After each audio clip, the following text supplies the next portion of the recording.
श्रोत्यानो, आज आम्ही गणनाचे पुस्तक ह्याच्या पहिल्या अध्यायाला सुरुवात करीत आहोत. मागच्या कार्यक्रमात ह्या पुस्तकाचा परिचय आम्ही करून घेतला आणि मला खात्री आहे की तो परिचय आपल्या सर्वांच्या स्मरणात आहे. जर आपणाजवळ जुना करार आहे तर अवश्य उघडा गणनाचे पुस्तक पहिला अध्याय. ह्या ठिकाणी श्रोत्यानो, सिनाय येथे झालेली इस्रायल लोकांची शिरगणती आम्हाला वाचायला मिळते. पहिला अध्याय पहिलं वचन सांगतं की इस्रायल लोक मिसर देशातून निघाल्यावर दुसऱ्या वर्षाच्या दुसऱ्या महिन्याच्या प्रतिपदेस परमेश्वराने सिनाय रानातील दर्शन मंडपात मोशेला सांगितले ते असे. ह्या ठिकाणी परमेश्वर ह्या रानामध्ये असताना मोशेशी दर्शन मंडपातून बोलला. लक्षात घ्या श्रोत्यानो की ह्यावेळी दर्शन मंडप रानात होता आणि ही गोष्ट आज आम्हाला मंडळीच्या संबंधाने लागू पडताना दिसते. मंडळी आज जगात आहे. प्रभू येशूने योहानकृत शुभवर्तमान 17 अध्याय आणि 15 वचनामध्ये प्रार्थना केली, तू त्यांना सत्यात समर्पित कर, तुझे वचन हेच सत्य आहे. मंडळी ह्या अरण्यरूपी जगातून प्रवास करीत आहे. मंडळी आज जगात आहे. परमेश्वर मोशेशी दर्शन मंडपातून बोलला.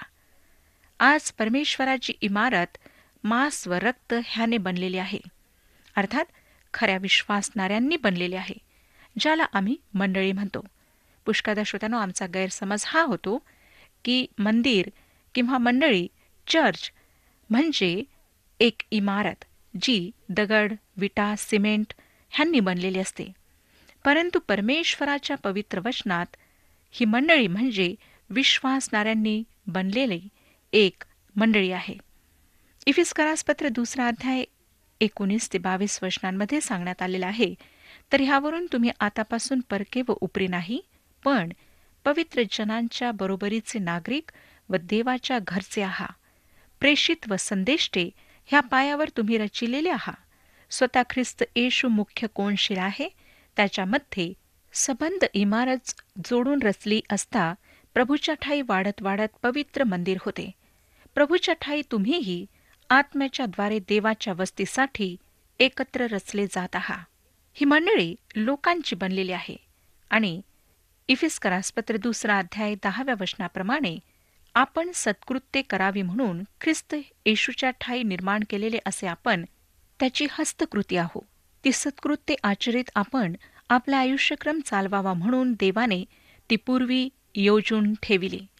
आता पहिला अध्याय 2 आणि 3 वचने सांगतात, इस्रायल लोकांच्या सगळ्या मंडळीची गणती कर, त्यांची कुळे आणि त्यांच्या वाडवडिलांची घराणी ह्यास अनुसरून नावाच्या अनुक्रमाने प्रत्येक पुरुष मोजून त्यांची शिरगणती कर. 20 वर्षांचे किंवा त्याहून अधिक वयाचे जितके इस्रायल पुरुष युद्धास लायक असतील त्या सर्वांची त्यांच्या त्यांच्या दलाप्रमाणे तू आणि अहरोन मिळून गणती करा. इस्रायल लोकांची शिरगणती व्हायची होती. ह्याचा उद्देश एकच होता की लढाईसाठी सैन्य तयार व्हावे. श्रोत्यानो, आम्हाला माहीत आहे की सैन्य लढाईसाठी असते. जेव्हा इस्रायली लोक मिसर देशात गुलामीत होते तेव्हा त्यांच्या वतीने परमेश्वर लढला होता. त्यांना लढण्यास सांगण्यात आले होते. आता त्यांना मिसरमधून रानात परमेश्वराने आणले. त्यांना त्यांच्या शत्रूंशी लढायचे होते आणि बाहेर त्यांचे शत्रू त्यांची वाट पाहत होते आणि ह्याविषयी आम्हाला नंतरच्या पुस्तकांमध्ये पाहायला मिळेल. मला आपणाला सांगू द्या श्रोत्यानो की आम्ही जे विश्वासणारे ह्या जगात राहत आहोत, आमचे सुद्धा शत्रू आहेत. ते आमच्या सभोवताली आहेत आणि हे खरे शत्रू आहेत, काल्पनिक नाहीत. पुन्हा इफिस्करास पत्रात विश्वासणाऱ्यांच्या ह्या जगातील युद्धाविषयी जे सांगण्यात आले आहे ते मला आपणाला सांगू द्या. इफिस्करासपत्र 6 अध्याय 10 ते 12 वचने सांगतात, शेवटी प्रभूमध्ये व त्याच्या प्रभावी सामर्थ्याने बलवान होत जा. सैतानाच्या डावपेच्या पुढे तुम्हाला टिकाव धरता यावा म्हणून देवाची शस्त्र सामुग्री धारण करा. कारण आपले झगडणे रक्तमांसाबरोबर नव्हे तर सत्तांबरोबर, अधिकाऱ्यांबरोबर, सध्याच्या काळोखातील जगाच्या अधिपतीबरोबर, आकाशातल्या दुरात्म्यांबरोबर आहे. श्रोत्यानो, परमेश्वराने आम्हाला त्याच्या अनंत, विलक्षण व अलौकिक कृपेने वाचवले आहे. परंतु तुम्ही व मी अशा जगात आहोत जे जग फार दुष्टतेने भरलेले आहे, फार भयंकर असे आहे. इस्रायलांप्रमाणे आम्ही ह्या जगातील अरण्यात आहोत, जे पापाने भरलेले आहे. जरी परमेश्वराने आपल्या अलौकिक कृपेने आम्हाला वाचवले, तरी आमचा एक शत्रू आहे, ज्याच्याशी आम्हाला सतत लढायचे आहे. पौलाने हे तरुण उपदेशक तिमथी ह्याला तिमथ्याला दुसरे पत्र 2 अध्याय आणि 3 वचनामध्ये लिहिले. तिमथ्याला दुसरे पत्र 2 अध्याय 3 वचन. ख्रिस्त येशूचा चांगला शिपाई ह्या नात्याने माझ्याबरोबर दुःख सोस. पुन्हा तो त्याला सांगतो तिमथ्याला पहिले पत्र 6 अध्याय आणि 12 वचनात. तिमथ्याला पहिले पत्र 6 अध्याय आणि 12 वचन. विश्वासासंबंधीचे जे सुयुद्ध ते कर, युगानुयुगाच्या जीवनाला बळकट धर. त्यासाठीच तुला पाचारण झाले आहे आणि तू पुष्कळ साक्षीदारांदेखत तो चांगला पत्कर केला आहे. आता प्रथमच इस्रायली युद्धाविषयी ऐकतात. ह्या पुस्तकात आम्हाला युद्ध करणे अर्थात तुरही, लढाई, शूरवीर ह्याविषयी वाचायला सापडते. आज सुद्धा आम्ही अशाच प्रकारच्या जगात राहत आहोत श्रोत्यानो. आजचे जग शांती शांती आरोळी तर मारित आहे, शांती स्थापित करण्याचा प्रयत्न सुद्धा करीत आहे. ते युद्ध नाही परंतु प्रेमाविषयी बोलताना आढळतात. परंतु खऱ्या प्रेमाविषयी त्यांना काहीच माहिती नाही. त्यांना हे माहीत नाही की ते एक अशा जगात राहत आहेत जे फार दुष्टतेने भरलेले वाईट असे जग आहे. आम्हाला आवडो ना आवडो श्रोत्यानो, ह्या जगात भांडणे, लढाया शेवटपर्यंत राहणारच.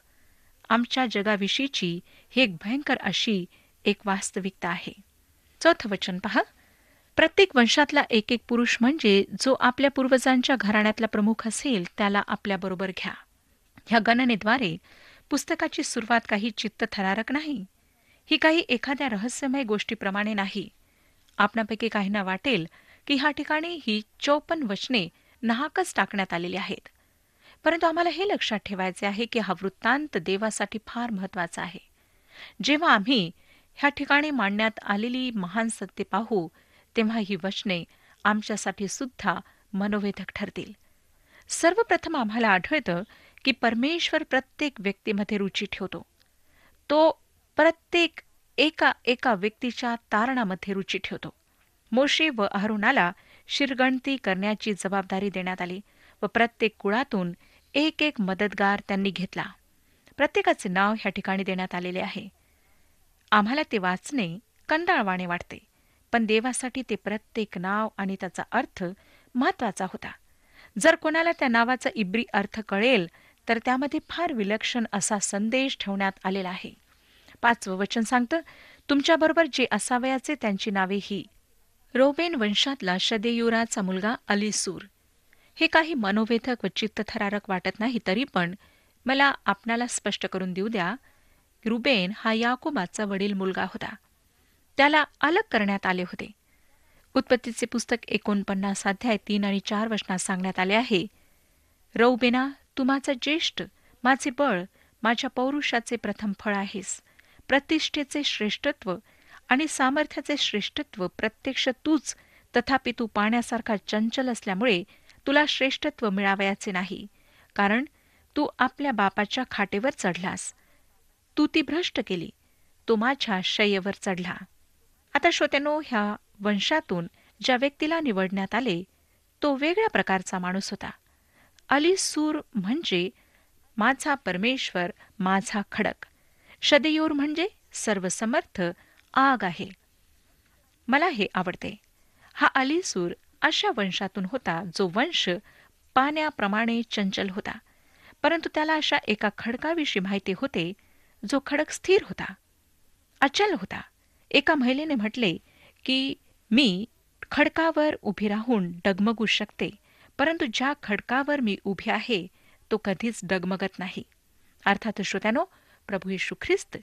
लक्षात घ्या की त्यांनी मोशेच्या गीतात गायले की परमेश्वर त्यांचा खडक आहे. ह्या व्यक्तीने हे शिकून घेतले होते. त्याला माहीत होते की उबड खाबड अशा ठिकाणी परमेश्वर खडक आहे व तो त्या खडकावर स्थिर राहू शकतो. होऊ शकते श्रोत्यानो की आपणापैकी काही लोक अस्थिर वृत्तीचे आहेत, चंचल आहेत आणि अशा कुटुंबातून आलेले आहेत, परंतु आपणासाठी एक खडक आहे, तो म्हणजे प्रभू येशू ख्रिस्त. 18वं वचन पाहता, मी सांगते श्रोत्यानो की मधातली काही वचने मी आपणाकरिता वाचणार नाही, तर ज्यांच्याजवळ जुना करार आहे त्यांनी ही मधातली वचने अवश्य वाचावीत. 18वं वचनात आपण वाचणार आहोत, दुसऱ्या महिन्याच्या प्रतिपदेस सर्व मंडळी जमविली. तेव्हा इस्रायल लोकांनी आपापले कुळ व आपापल्या वाडवडिलांचे घराणे ह्यास अनुसरून 20 वर्षांचे व त्यापेक्षा अधिक वयाचे जितके पुरुष होते त्यांची शिरगणती करून आपल्या नावाच्या अनुक्रमाने आपली वंशावळ सांगितली. आता प्रश्न हा उठतो की त्यांनी आपली वंशावळी का सांगितली? देवाच्या वचनात वंशावळी का महत्वाच्या आहेत? श्रोत्यानो, वंशावळ्या तिहेरी उद्देशाला पूर्ण करतात. पहिला उद्देश त्या संबंधित व्यक्तीसाठी फार रुचीपूर्ण व कायदेशीर होत्या. आपल्या पूर्वजांविषयी काही माहिती असणे फार चांगले असते. काय आपणाला माहीत आहे का की आपला वंश कोणता आहे? काही वंशावळ्या व नावे पवित्र शास्त्रात नोंदण्यात आलेली आहेत, परंतु काहींना वगळण्यात आले आहे. ह्याचे कारण म्हणजे येशू ख्रिस्ताची वंशावळी राखून ठेवणे महत्वाचे होते. आणि हेच हे महत्वाचे दुसरे कारण आहे. उत्पत्तीच्या अध्ययनात आम्ही पाहिले की कशा प्रकारे ज्या वंशाला नाकारण्यात आले त्याला प्रथम सांगण्यात आले व नंतर त्याला वगळून पूर्णपणे विसरण्यात आले. नंतर प्रभू येशू ख्रिस्ताकडे नेणाऱ्या वंशाला मांडण्यात आले व हाच वंश पवित्र शास्त्रात शेवटपर्यंत टिकून राहिला. नवीन कराराची सुरुवात वंशावळीने होते व संपूर्ण नवा करार ह्या वंशावळीच्या अचूकतेवरच टिकून आहे. ही वंशावळी त्या काळी मंदिरामध्ये नोंदल्या जात असे व लोकांकरिता उघडी ठेवण्यात येत असे. बहुधा शत्रूंनी ती अनेकदा तपासली हे जाणून घेण्यास की प्रभू येशूला दाविदाच्या राजासनावर बसण्याचा कायदेशीरपणे हक्क आहे किंवा नाही, तो दाविदाच्या घराण्यातला आहे किंवा नाही. परंतु मनोवेधक गोष्ट ही आहे की येशूच्या वंशावळीच्या अचूकतेविषयी त्याच्या शत्रूंनी कधीच प्रश्न केला नाही. तिसरीची महत्वाची गोष्ट जो उद्देश आम्हाला आढळतो तो हा की परमेश्वराने आंतरजातीय विवाहास मनाई केली होती. खरा इस्रायली आपली वंशावळी घोषित करू शकत असे. त्याचप्रकारे याजकाच्या सेवेसाठी कोण योग्य आहे हे साबित करण्याकरिता त्यामुळे फार मदत मिळत असे. ह्याचे उदाहरण आम्हाला नेहम्याच्या पुस्तकात सापडते. नेहम्याचे पुस्तक 7वा अध्याय 63 आणि 64 वचने सांगतात, याजकांपैकी हबायाचे वंशज, हक्कोसाचे वंशज व बर्जिल्ल्याचे वंशज, या बर्जिल्ल्याने गिलादी बर्जिल्य याच्या कन्यांपैकी एकीशी लग्न केले आणि त्याचे नाव घेतले. यांनी आपले वंशावळीचे पत्र इतर वंशावळ्यांच्या पत्रात ढूंढून पाहिले, पण ते सापडले नाही. म्हणून ते अशुद्ध ठरून त्यास याजक पदाच्या यादीतून काढून टाकले. श्रोत्यानो, जे लेवी स्वतःची वंशावळी साबित करू शकले नाहीत त्यांना त्यांच्या लेवीच्या कार्यापासून अलग करण्यात आले. ह्या सर्वांमध्ये आमच्यासाठी आज एक अर्थ भरलेला आहे. काय आपण कल्पना करू शकता की एखाद्या तरुणाला बोलावून त्यांनी विचारले की काय तू इस्रायली आहेस? जर त्या तरुणाने उत्तर दिले असेल की मला वाटते की मी इस्रायली आहे, परंतु मरेपर्यंत मी हे निश्चित मात्र सांगू शकत नाही, आपणाला काय वाटतं की त्यांनी त्याला ठेवले असेल? नाही श्रोत्यानो, त्यांनी त्याला बाजूला काढले असेल. समजा दुसरा तरुण आला व त्यांनी त्याला विचारले, काय तू इस्रायली आहेस? तर त्याने असे उत्तर दिले की मी इस्रायली राहण्याचा प्रयत्न करतो आणि मी त्यासाठी फार परिश्रम करतो, त्यापैकी एक होण्याचा मी प्रयत्न करीत राहतो. असे उत्तर दिल्यानंतर त्यांनी त्याच्यासोबत काय केले असावे? काय त्यांनी त्याचा स्वीकार केला असेल? श्रोत्यानो, नाही. ते इस्रायली आहेत हे घोषित करणे त्यांच्यासाठी फार महत्वाचे होते. प्रत्येकाला माहीत असायला हवे होते की तो अब्रामाची संतान आहे. त्याला स्वतःचा वंश माहीत असायला हवा होता. आता माझ्याजवळ आपणासाठी एक प्रश्न आहे, अगदी व्यक्तिगत. काय आपण ख्रिस्ती आहात हे आपण आपल्या वंशावळीद्वारे घोषित करू शकता? जर आपण करू शकत नाही तर ते अवश्य करा. योहानाचे पहिले पत्र 3 अध्याय आणि 2 वचन सांगतं, प्रियजन हो, आपण आता देवाची मुले आहो आणि पुढे आपण काय होऊ हे अजून प्रगट झालेले नाही. तरी तो प्रगट होईल तेव्हा आपण त्याच्यासारखे होऊ हे आपल्याला माहीत आहे, कारण जसा तो आहे तसाच तो आपल्याला दिसेल. काय आपण हे म्हणू शकता? गलतीकारास पत्र 3 अध्याय आणि 26व्या वचनात आम्ही देवाचे पुत्र कसे होऊ शकतो ह्याविषयी सांगितले आहे. हे वचन सांगतं, कारण तुम्ही सर्व ख्रिस्त येशूवरील विश्वासाच्या द्वारे देवाचे पुत्र आहात. प्रभू येशूवरील विश्वासाद्वारे आम्ही देवाचे पुत्र होतो. त्याकरिता दुसरा कुठलाच मार्ग नाही. योहान कृष्णवर्तमान 1 अध्याय आणि 12 वचन सांगतं, परंतु जितक्यांनी त्याचा स्वीकार केला तितक्यांना, म्हणजे त्याच्या नावावर विश्वास ठेवणाऱ्यांना, त्याने देवाची मुले होण्याचा अधिकार दिला.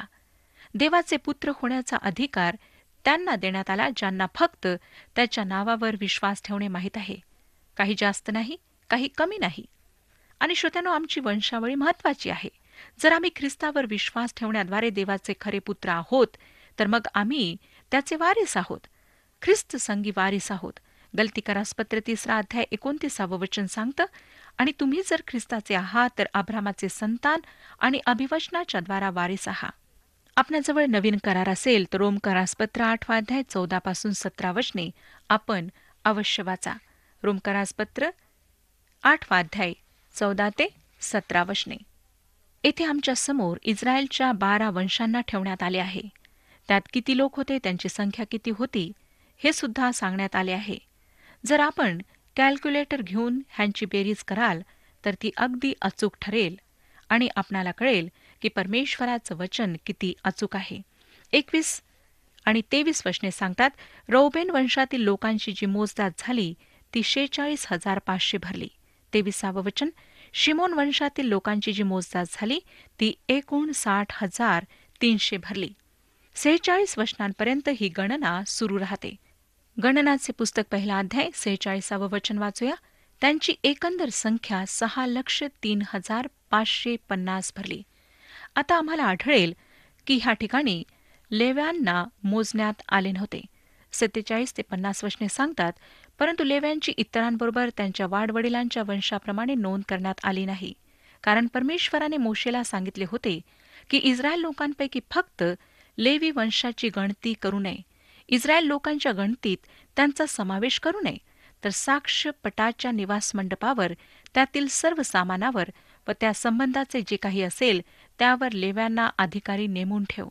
निवास मंडप आणि त्यातील सर्व सामान त्यांनी वाहून न्यावे. त्यासंबंधीच त्यांनी सेवा करावी व आपले डेरे निवास मंडपाभोवती ठोकावे. युद्धासाठी त्यांना ह्यासाठी मोजण्यात आले नाही, कारण दर्शन मंडपाची, निवास मंडपाची पूर्ण जबाबदारी त्यांच्यावर होती.